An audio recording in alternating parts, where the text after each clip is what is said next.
Halo pemirsa, ketika musim liburan tiba, pasti cukup banyak biker yang memanfaatkan momen tersebut untuk touring atau bepergian jauh. Tapi yang perlu diingat, menempuh perjalanan jauh itu penuh risiko. Dan karena itulah, Anda harus membekali diri dengan pengetahuan supaya perjalanan berjalan lancar dan Anda bisa selamat sampai tujuan. Dan berikut ini adalah beberapa tip yang perlu diingat agar perjalanan jauh mengendarai sepeda motor tetap nyaman dan aman. Tip yang pertama adalah mengecek kondisi sepeda motor. Sebelum mulai perjalanan jauh, cek dulu kondisi sepeda motor. Apakah dalam keadaan prima atau ada yang perlu diganti atau diperbaiki. Tidak hanya mesin motor, Anda harus cek juga tekanan ban, karena punya peran penting selama perjalanan jauh. Tip yang kedua adalah cari tahu lokasi stasiun pengisian bahan bakar. Sebelum memulai perjalanan, cobalah cari info di smartphone atau bertanya langsung kepada mereka yang sering melakukan perjalanan tentang lokasi stasiun-stasiun bahan bakar yang akan Anda temui sepanjang perjalanan. Karena hal ini sangat penting agar Anda bisa tahu kira-kira akan mengisi bahan bakar di stasiun mana, sehingga kemungkinan kehabisan bahan bakar bisa diminimalisir. Tip yang ketiga adalah perhatikan kapasitas bagasi. Pastikan hanya membawa barang-barang yang memang Anda butuhkan selama perjalanan dalam bagasi, dan jangan sampai melampaui kapasitasnya. Membawa barang melebihi kapasitas tidak hanya akan membuat bobot motor menjadi lebih berat, tapi juga mengancam keselamatan Anda selama berkendara. Pastikan bagasi terikat pada rel dengan kuat, supaya keseimbangan dan kestabilan kendaraan terjaga selama perjalanan. Tips yang keempat adalah kecepatan stabil. Jangan ugal-ugalan dan mematu motor dengan sekencang-kencangnya selama perjalanan jauh. Tidak hanya berisiko pada keselamatan pengendara, terlalu memaksa memacu sepeda motor dalam waktu yang lama juga berisiko merusak mesin motor. Cukup pacu motor pada kecepatan yang menurut Anda terbaik, dan Anda juga bisa merasa nyaman dengan kecepatan tersebut. Dengan begitu, Anda akan punya kontrol penuh terhadap sepeda motor yang Anda kendarai. Yang kelima adalah istirahat. Selama perjalanan jauh sangat dianjurkan untuk sesekali berhenti untuk mengistirahatkan tubuh. Paling tidak 2-3 jam sekali. Hal ini penting untuk mengembalikan lagi stamina dan meregangkan otot-otot tubuh yang tegang selama mengendarai motor dalam jarak jauh.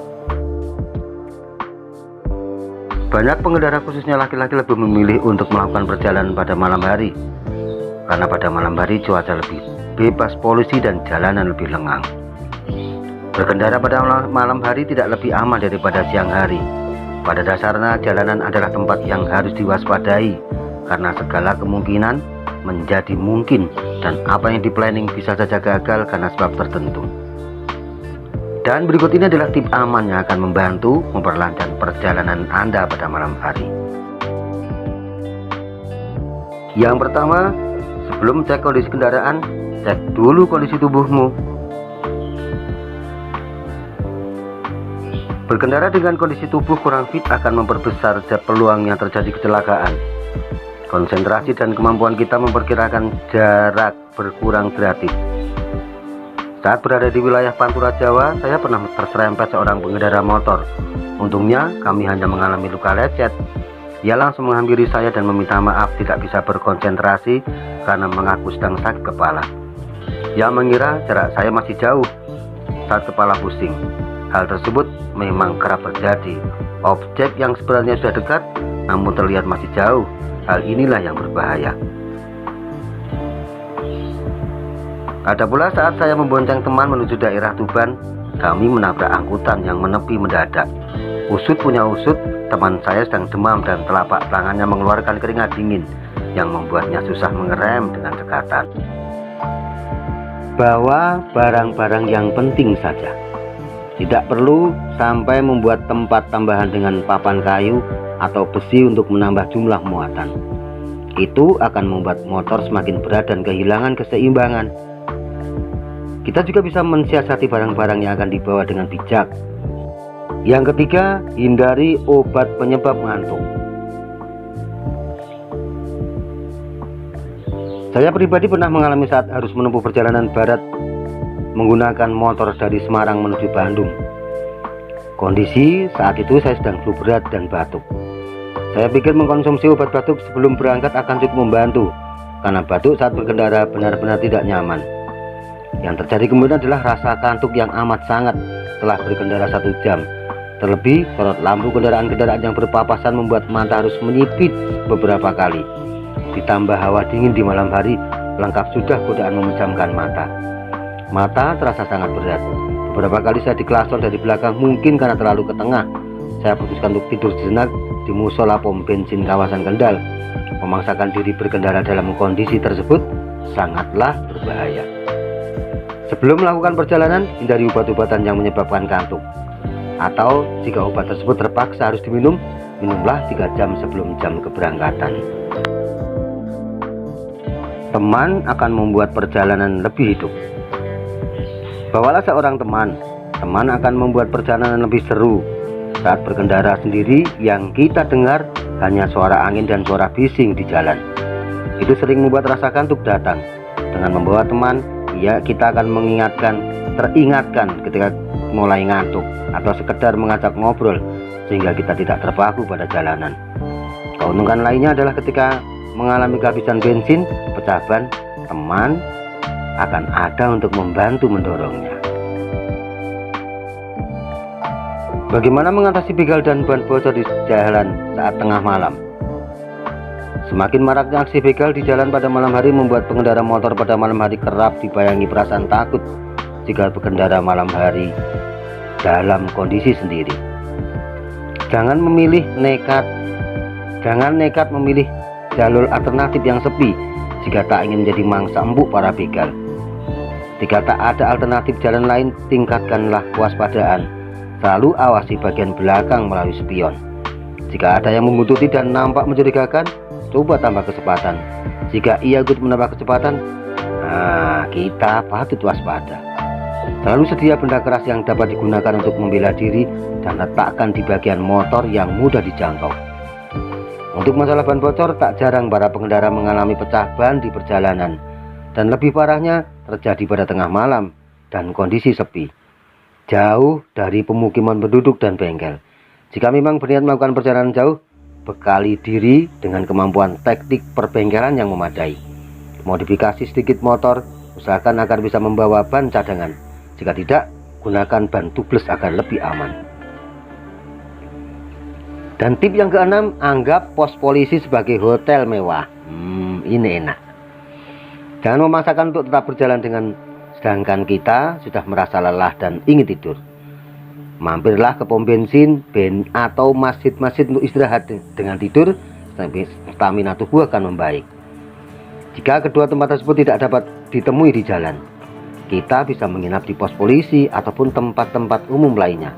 Percayalah, mereka tak akan menolak sekedar memberi tempat berbaring. Ada seorang teman saya bercerita tentang perjalanan yang pernah tidur di kantor polisi. Awalnya mereka mampir karena akan membuat laporan kehilangan. Dompetnya hilang di jalan beserta surat-surat penting. Saat itu sudah larut malam. Ternyata polisi-polisi tersebut sangat baik dengan memberi teh hangat dan beberapa cemilan, bahkan mengizinkan untuk beristirahat di kantor polisi. Yang ketujuh adalah mengatur jarak pandang. Pakailah lampu standar sehingga tidak membuat silau pengendara lain. Saat kondisi jalan sepi, gunakanlah lampu jauh untuk membuat pandangan lebih jelas.